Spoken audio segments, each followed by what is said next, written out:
Cool. So my name is Julianna. I use she, her pronouns, and I am Matriculate's Manager of Leadership Development. I've been with Matriculate for a little bit over 3 years now. And I am just super grateful to all of you for making the time to talk with us about the advising fellow role. You have my email and my phone number here. So outside of this, please feel free to send me an email at any time about Matriculate or other things. Genuinely, my favorite part of this role is connecting with our students and getting to know all the people in our community. So please do not hesitate.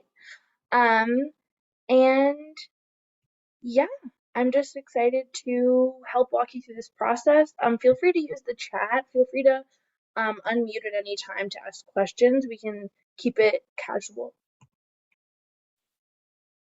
And then my name is Teek. I'm the manager of new and emerging fellowships here at Matriculate. I use they, them pronouns. What else should I say? I'm just super excited to meet you all here today. I'm super, super happy. This is our first info session of, oh my gosh, the recruitment period. Go team. But yeah, like Juliana said, you have my phone number and email here, so feel free to reach out and say hi if you need or ask any questions if you have any. Also, fun fact, Juliana and I are both left-handed Pisces, just so everybody Oh, knows. yes.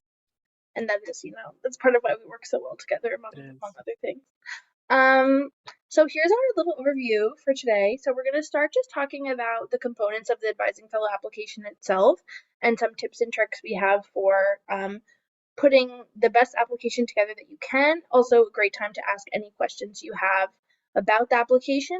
Then next, we have an overview of the advising fellow role and what that's going to look like over the 2-year commitment. And then we'll just have some open time for all of you to ask any questions that you have. And in addition, if that's also a good time if you need to be connected with a current advising fellow and you don't know somebody on your campus to talk to, we can, if you kind of raise your hand at that portion, we can make that connection for you with your leadership team on your fellowship. And then we'll close with some next steps. So I'm going to kick things off talking about the advising fellow application. So first, let's talk about eligibility. So in order to be an advising fellow, it's a 2-year commitment. And I want to clarify, I think there's been some confusion because we use the term class of 2024. That's the current class. And that's because that's the year that the high schoolers you're working with will graduate from high school. So I want to clarify, like, you don't have to be in the class of 2024 to be an advising fellow, but it is a 2-year commitment. So if you're a current college freshman, sophomore, or junior, then you are able to engage in this role. You have to be a full-time student, an undergraduate student enrolled in one of our partner campuses, or a virtual advising fellowship school, which is any high graduation rate college or university across the US. If you have questions about your specific eligibility, you can stay after and we can talk about that.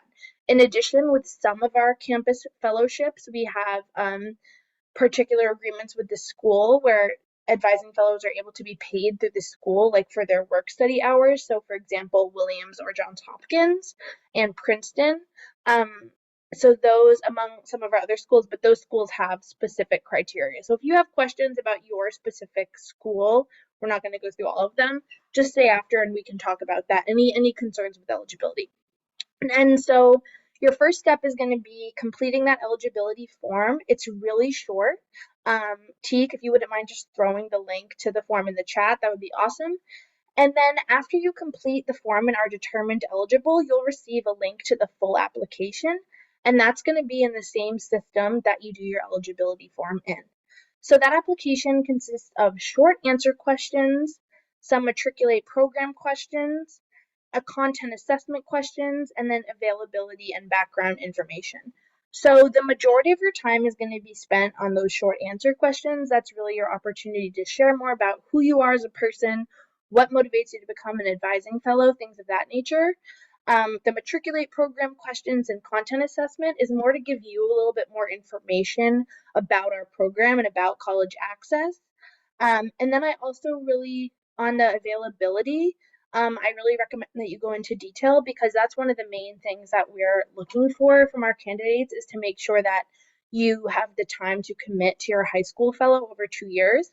So I always recommend that students be as specific as they can about what their current like commitments are and how they're going to fit this role into their life in a way that works well for you and well for your student. And then we also have background information questions, so including like demographics, if you're a former HSF, things of that nature. And that is really important for our data gathering. So we make sure that we are having an inclusive program and that we're reaching the students we want to reach, but also know that any information about your background is going to be kept private and won't impact your ability to get into the program. So that's just for our data tracking. So then you fill out your application and you submit that by October 23rd. So that's our final deadline. Some of your fellowships may have already had your early deadline, or it's coming up on the 19th. That's awesome if you can submit by the early deadline, and then we'll continue accepting apps on a rolling basis through October 23rd. Then after you submit your application, you'll hear back, and if you move on after your application is reviewed, you'll have an interview, and that will be about 30 to 40 minutes. It will be conducted virtually by a member of Matriculate's student leadership team. So that's an opportunity for us to just learn more about you and a great chance for you to connect with somebody who is a current advising fellow and ask them questions about what their experience has been. And, I always encourage students that you're also interviewing Matriculate as a program, same as we're interviewing you. So it's really a two-way street for you to figure out, does this align with my values, my goals? Like, I'm excited about doing this. And then after you complete that interview, you'll receive your application decision. So you'll receive either an acceptance, rejection, or a waitlist. And then we have a kickoff gathering, usually in like the beginning of December, with all of the students that are accepted into the new class. And then you'll start with advising fellow training. So the application and interview and acceptance process really will take you through like the rest of the semester through December. So I want to highlight that if you're thinking, oh gosh, I'm not ready to like join Matriculate and then work with 4 high schoolers right away, that's not the situation you'll be in. So I'll pause quickly for any questions here before we move on to the next step.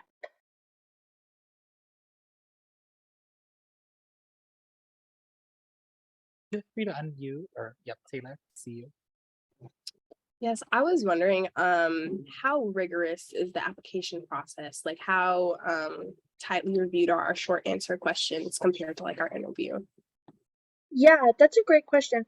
So I'll kind of touch on that when I talk about these best practices. So there's not like an official, it's not like, oh, the application is X% of your like overall score and your interview is X% of your overall score. It doesn't really work like that. So we have a rubric that we use to evaluate both your application and your interview, and it's the same rubric. And these are the skills that we're looking for. So the main thing I want to emphasize here is Matriculate really believes in this idea of like skill potential. So it's really not about prior experiences that you have or haven't had. We have plenty of students that have never done a mentorship program before, and maybe you really feel, wow, I don't remember how to fill out the FAFSA, or I didn't have to apply for like financial aid when I was in college, or maybe you only apply to one school. Like whatever your situation may be, it's not about having a certain set of experiences. It's about having that self-awareness about what your current skills are and what your growth areas are, and being willing to like work on our curriculum, collaborate with other members of the Matriculate community, and get better. So that's really what that first growth mindset piece is about. So we're hoping to see growth mindset people that are willing to learn, are willing to continue to grow, and are going to also like encourage other people in their fellowship to grow as well. Next is student-centered thinking. So every high school student you work with is going to be different, and in order to be a good advisor, we really need to like get to know our students, their identities, their goals, and really tailor the college application process to who they are. It's not about saying, oh, this is the list of good schools and pick one. It's about getting to know your student and what they need and what they're hoping to achieve in the application process, and helping them. The third part is persistence. I think everybody who's on this call persisting through, being in high school and or in college throughout COVID, I don't need to tell you about persistence, but it's a long process for these high schoolers. And I think really just being somebody that can be encouraging, can support them to persist, and also, be motivated yourself when you do face challenges and roadblocks with your student. And then number 4, active advising and coaching, that really connects to number 2, I think, a lot. So we really look for like proactivity. Sometimes there will be like communication challenges with your students, and we're hoping that you're somebody who's actively listening, actively communicating, like moving things forward, and continuing to build and deepen your relationship. And lastly, commitment to diversity, equity, and inclusion. And I think of this as kind of 2 pieces. One, in your fellowship, so with your group of other college students on your campus, committed to talking about issues of educational equity and all the other identities that intersects with, creating a safe space on your fellowship, reducing barriers to enter this program. And then also for your high school fellows, you may be paired with somebody that has different identities than you, maybe somebody that has faced marginalization that you haven't had to face, depending on who you are, or just vice versa, maybe somebody with different values and you're communicating across difference. So just making sure that you're committed to those goals, both in your fellowship and with your high schoolers. Taylor, I know that was long, very long, but I hope that maybe helped give you a sense of the way we kind of evaluate applications with this rubric. But if you have any other questions, I don't know if that was helpful. It was, thank you. Yeah, of course. And we try to be really transparent with our rubric, because we don't want this to be like a trick. We want every student to have all the information so you can show up as your best self. So these are the 5 skills we're looking for throughout this whole process. So here are some just general application tips. Number 1, specificity is key. The short answers are not super long and they don't need to be, but I think whenever you can show like a particular story, if you're demonstrating like, growth mindset, maybe that's, a summer job you had in the service industry. Maybe it's a long academic project you worked on in school, like whatever it is, if you can share specificity and lived in examples, instead of speaking in more generalized terms, that's really helpful. 2, I already talked about this, so I won't dwell on it too much, but that growth mindset, like it's always great to hear students identify, when I was in the college application process, these are things that were hard for me, or these are pieces of misinformation that I had. I think we have this misconception that we only want advising fellows who were like highly organized, or feel like they knocked it out of the park with their college application process. That's not true. I mainly look for self-awareness, that whatever your experience was, you're able to reflect on it and help others. Next is capacity and commitment. The advising fellow rule is about 4 to 6 hours a week. Teak will go through that more in the second half of the session, but we want to make sure that people are able to make this commitment, and that's part of why we have like a more rigorous application and interview process, because we want to make sure we're pairing high schoolers with people that are able to fit this role into their life. And then 4, be your authentic self. Everyone's different. Everybody's driven to matriculate for a range of reasons. That's probably my favorite part about this program, is hearing about everyone's like individual journeys that get them to this point, and like why this work resonates with them. So feel free to share that. And then lastly, this is kind of the boring one, but check your work. We're not expecting the most beautiful prose in the world, but just making sure you've answered all of the questions. That big thing, that your email that you pick, make sure that the email you pick with your application is an email you want to receive messages from us, because that's where you'll get like your interview notification and all that stuff. So just making sure that you proofread all that good stuff. Any questions about these tips, anything that was unclear, or anything you want to ask about the application so far?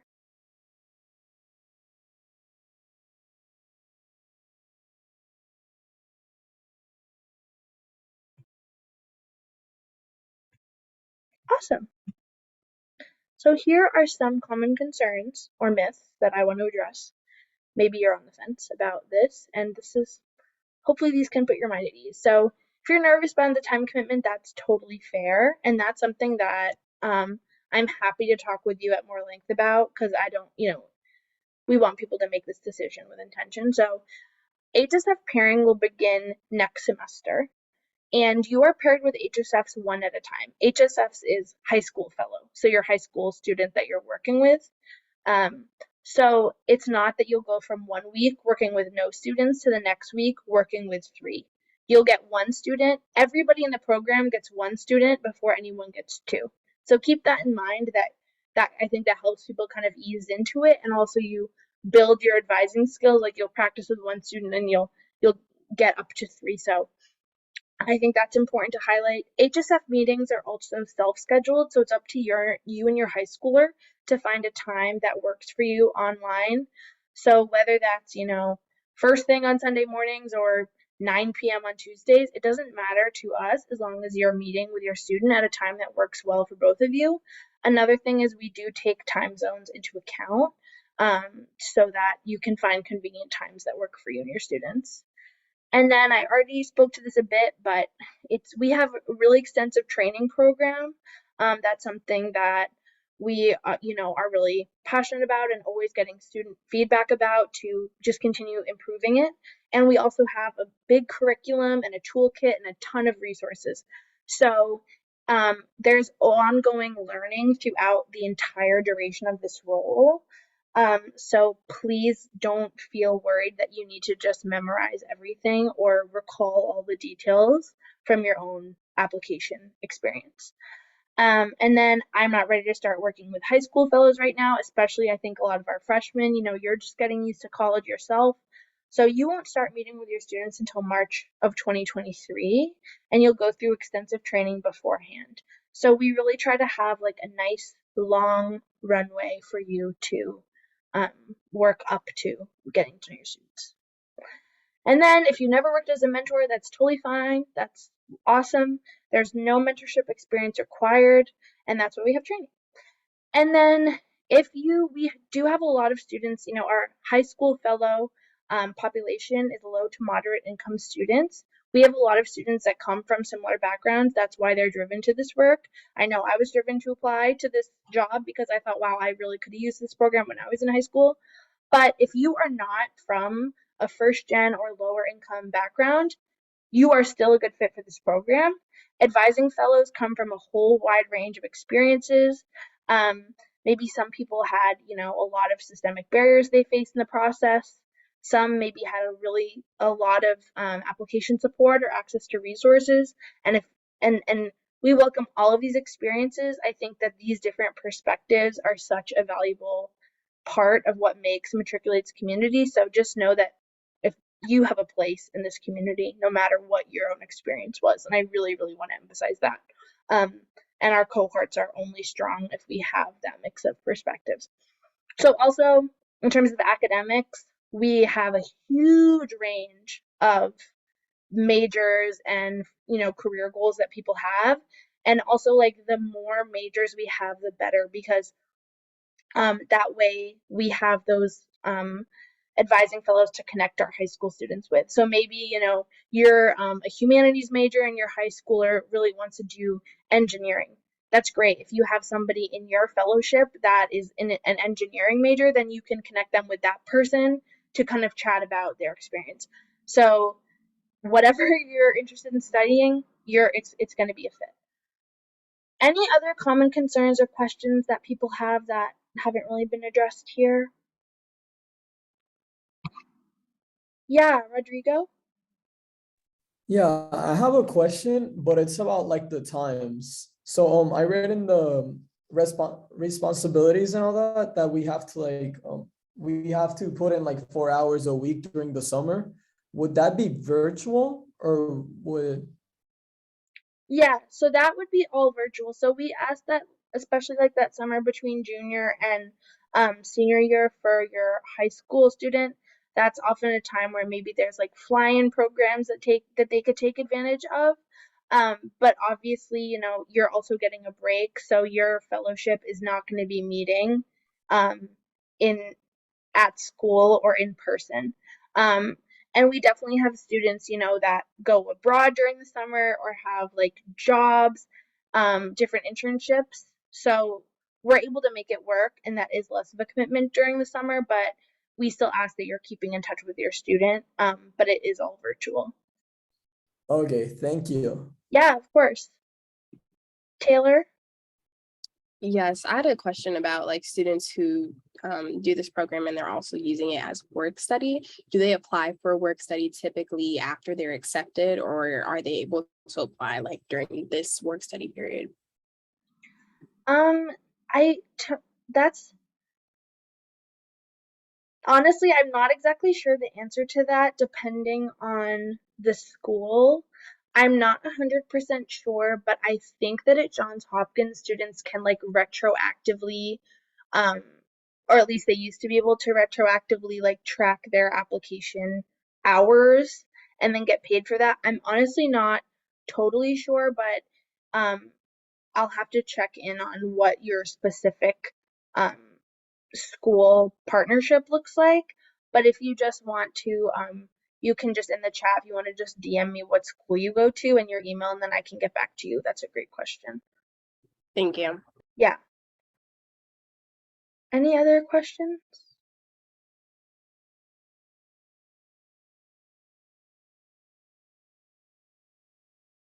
Cool. So now I'll turn it over to Teak, and they're going to give an overview of the AF role. Cool. So to contextualize everything that Juliana has been talking about, I'm going to go to the next slide. So we're going to talk about first the first year of the advising fellow position. So where we are now is in this application and onboarding period, and this will go from now until about the winter, where like Juliana mentioned. So right now you'll be completing your advising fellow application, going through the interview process, and then once you're accepted into the AF role, this will be around say November-ish, you'll be able to attend your kickoff gathering and meet your fellow advising fellows. And that's when you'll start preparing for training. And so this whole period is kind of the intro period where we're talking to you about like what the advising fellow position is, where like Juliana said, you're also getting a sense of like what we do, what the program is about, and whether this is a good fit for you. And then ultimately joining the program and then getting ready for training in the winter, which will be from about December to March.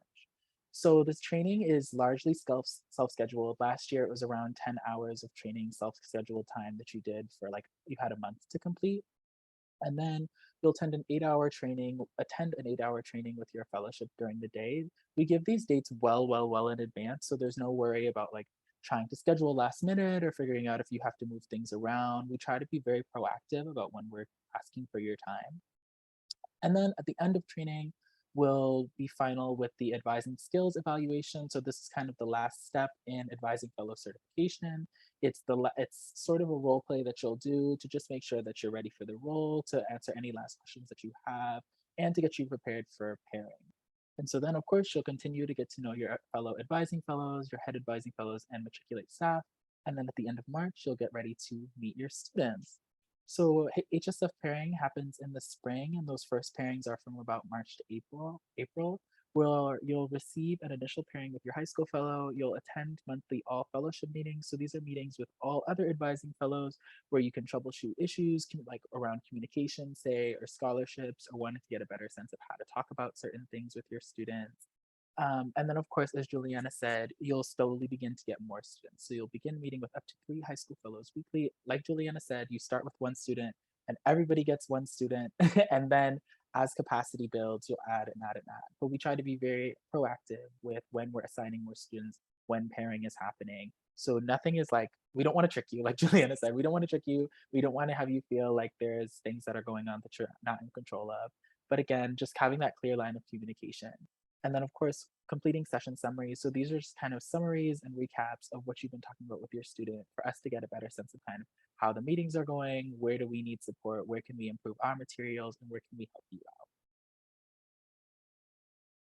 Any questions about anything there about this timeline?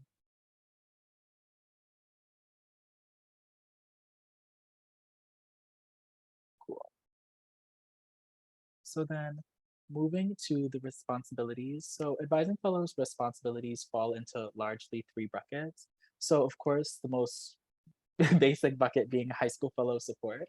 So meeting weekly with your high school fellows, these don't all have to be scheduled like Zoom calls, we try to say, like, of course, be flexible, and we want you to be able to check in with your students, but also be aware of your own time and your own commitments. So if that's like email responses and updates, texting, hopping on a phone call, that's all stuff that we'll get into training and talk more about later. But of course, meeting weekly with your high school fellows, supporting them through their college application process. So with their personal statements, their essays, their financial aid. This is all stuff that you'll learn in through training. So there's no expectation that right now you'll be ready to advise a student in this moment. And then, of course, collaborating with your students to work through each aspect of their college journey and then completing session assignments. Then the other aspect of your advising fellow responsibilities are all fellowship meetings. So these are meetings with all advising fellows in your specific fellowship. So at your campus, or if you're part of the VAF, a part of your larger fellowship cohort, these are spaces for you to provide feedback and get support from other advising fellows to troubleshoot issues that have been going on and to get to know one another in a really intimate and deep way. And then, of course, attending working group meetings, these are kind of separate spaces where you can troubleshoot a very specific issue or deep dive into something that we're really trying to work on. And then to kind of bring all of this together, program feedback and learning. So Matriculate loves to get feedback. We always want to do better. We want to improve our services for our high school fellows. We want to improve our resources for you all, and make sure that you're getting the best you can out of this program. So completing webinars and ongoing Matriculate training. You'll have opportunities to apply to leadership positions and receive professional development. And then, of course, providing us ongoing feedback through surveys. Any questions here about these responsibilities?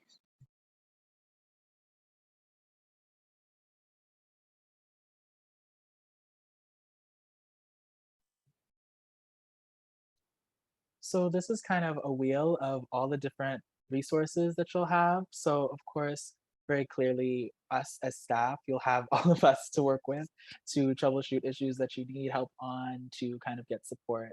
Then you'll have the AF toolkit and curriculum. So this is the toolkit and curriculum that you'll get through training.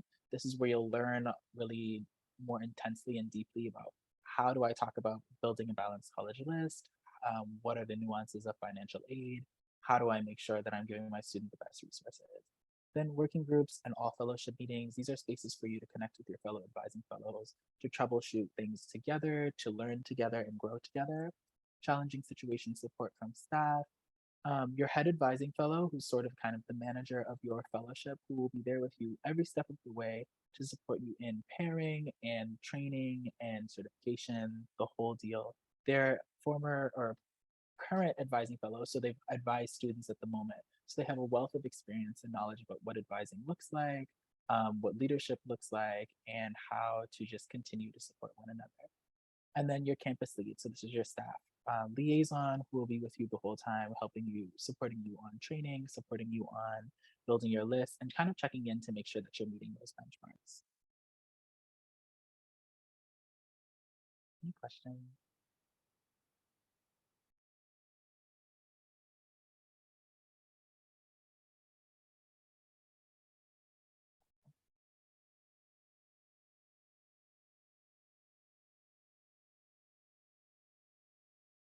So now we are going to open the floor to you all to see if you had any questions or concerns lingering about the position. Oh, go ahead, Juliana. To see if you had any questions. So like just asking everybody, what questions and concerns do you have about the advising fellow role? What concerns do you have about completing your application? What information do you still want from us that would be helpful from us to have for you to be able to complete your application, to be able to think more deeply about what you want out of the position and the role? And of course, feel free to stick around if you have any questions, but that's kind of the wrap of our info session.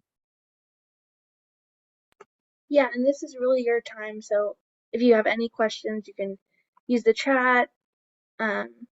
Yeah, Stefan? Yeah, hi. I was wondering, like, I know the short response questions we're supposed to answer like pretty briefly, but is there like a protocol for like exactly how long those should be, like in terms of like word count? I know nothing was listed, but I was thinking like, you know, 200, 300 is range. Is that like pretty typical for that?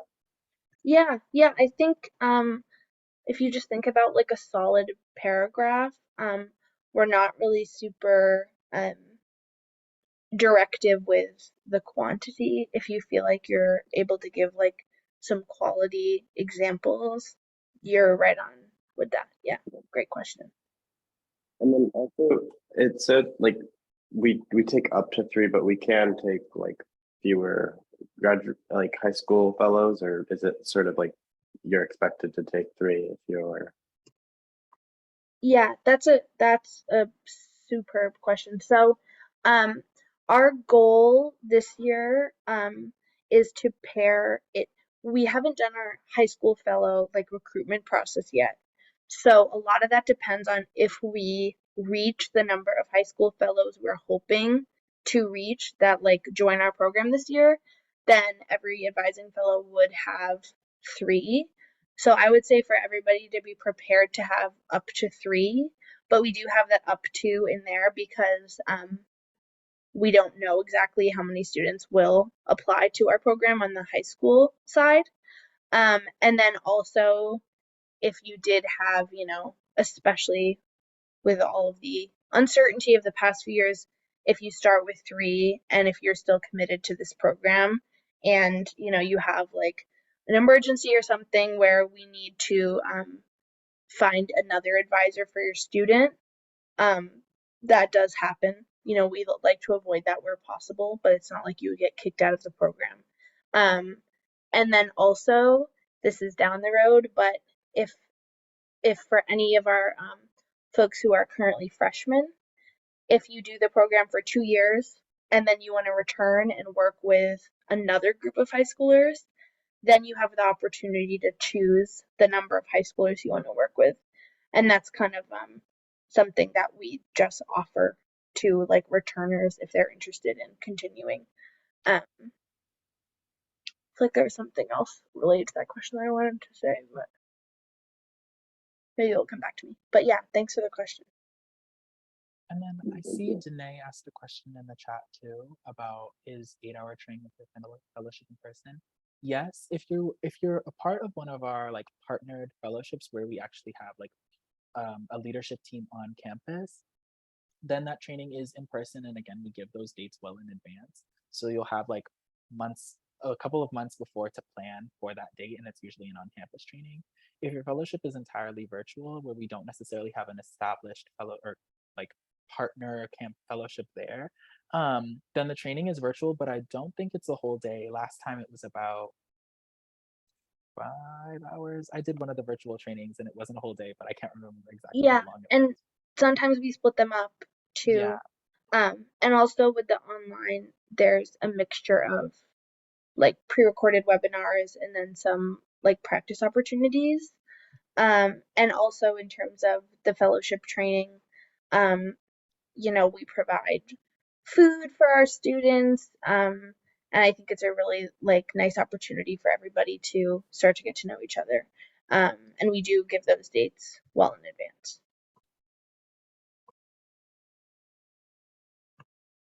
Yeah, I see Victoria's question in the chat. So what is the average amount of time you have to spend each week during the school year to help mentor high school students? So I would say expect to meet with each student for about an hour a week virtually.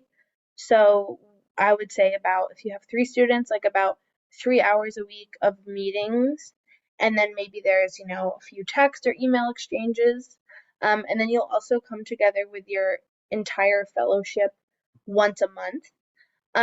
I would say also, you probably remember this from your own process, but the time commitment definitely ebbs and flows throughout the year. So I would say, when you're working with them in your junior spring, their junior spring, that may be a bit of a lighter time commitment in terms of like you're researching schools, you're brainstorming, what type of school might they want to go to, helping them really. Some students might come in and say, I know I want to go to, X school. I am like, and I want to study this and I want to do this. Some students may really have no idea. And then of course, leading up to that date where they need to submit their common applications, doing things like, revising essays, really refining that list, filling out financial aid info. That is often a busy time, as well as like decision time. And I think that's where a lot of like the emotional side of the role comes in, and like the coaching and support. I would say every student is different. So maybe Victoria, you have one of your students that's like highly organized, and maybe you don't, as you get to know them more, you realize you don't need to meet for an hour a week. Like, we trust you and your best judgment as you get to know that student. Some may need more support, some may need less. That's why we say 4 to 6 hours. But there's definitely nuance to that.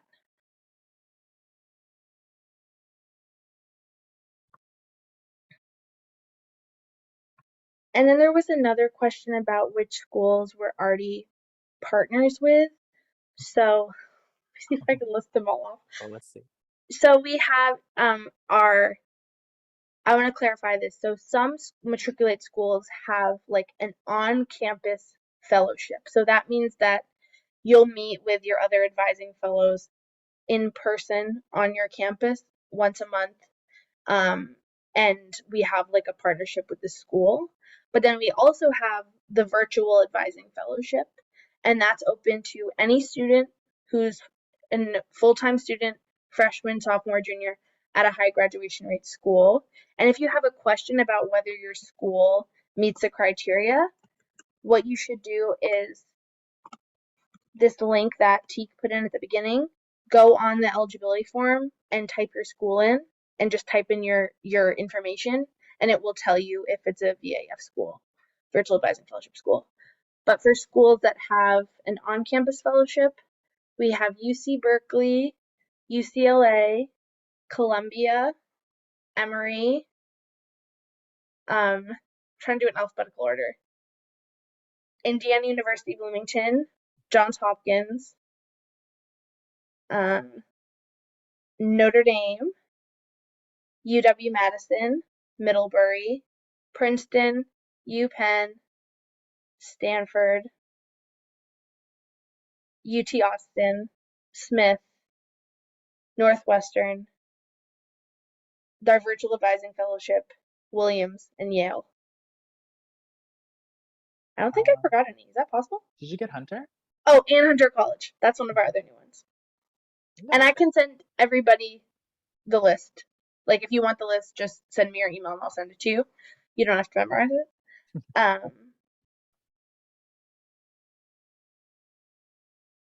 Any other questions?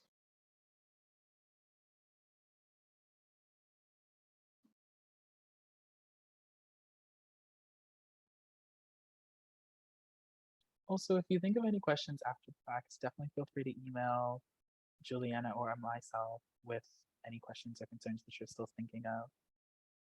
Yeah.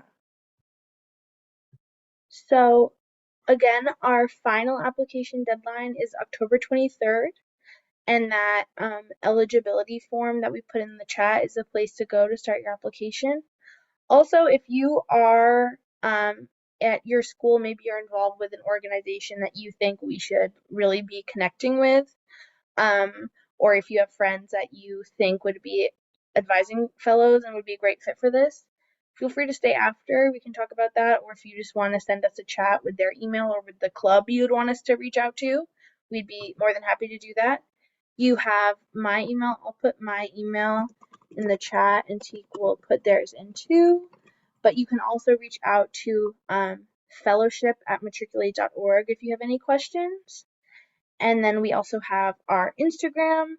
So I would recommend looking on there, especially because from there you can find the different fellowship Instagrams from different schools. And then you can kind of click, see like what the student life is like, what the community is like, what social events they have. We'll hang out for a little bit for any questions. And then the last thing I want to say is, if you have any like technical problems with your application, and I should have put this on the slide, but there's an email, tech@matriculate.org. So if you have any issues like with the system, with the eligibility form, with your login, that's going to be your best email to reach out to. So tech@matriculate.org, that's our systems team, and they'll be probably quicker at resolving it than we would be. Awesome.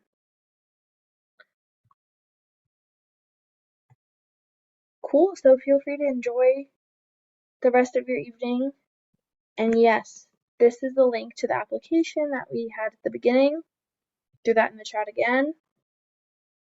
And you can also, if you go to our website, which is matriculate.org/apply, you can find it there.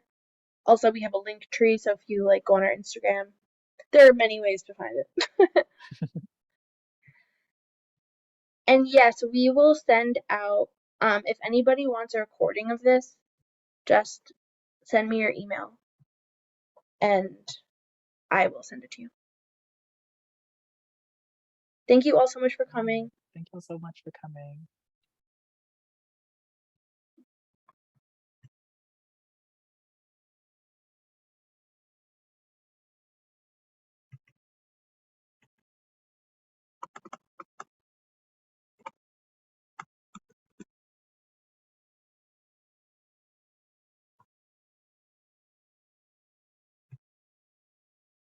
Does anybody have any specific questions they want to talk about? Who's still on the call? Hi, did you get my email?